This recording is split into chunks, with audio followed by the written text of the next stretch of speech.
Hanap ka lang ng matinong developer, consider first din yung accessible yung lugar sa malalapit na school, malls, or groceries, church, and syempre sa work. Di binabaha, parking space is important also. Medyo marami yung nakapalob sa comment na yun pero yun nga, dapat talaga paghanap ka ng developer, hindi lang siya basta bahay. Dahil, maganda bahay, sige dyan ako, hindi Tama yung nasa comment niyan, na ayun nga, kailangan makikita mong accessible, kailangan malapit sa lahat ng needs ng isang tao. Ano bang mga needs ng isang tao?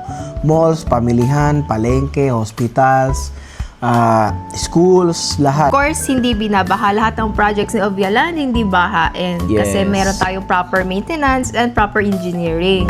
Tapos, syempre, may parking space. Lahat ng natin, ng units natin, may carport. May parking area. Siyempre, importante sa bahay yan talaga.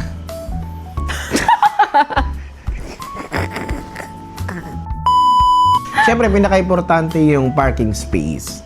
Sabi nga nila, dapat, di ba, pinauso sa Pilipinas yung pag may bahay ka, dapat may sarili kang parking.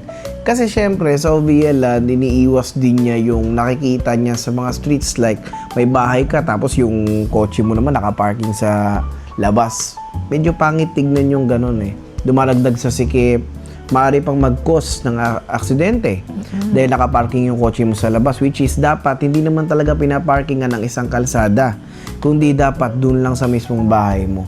Dito kayo VLand naman, bukod sa may parking siya, bawal din sa kanya yung nakaparking ka sa labas. Pwede kung iaakit mo sa may gutter mismo ng bahay ninyo, pero saglit lang, hindi siya pwedeng magdamag na laging nandun sa labas.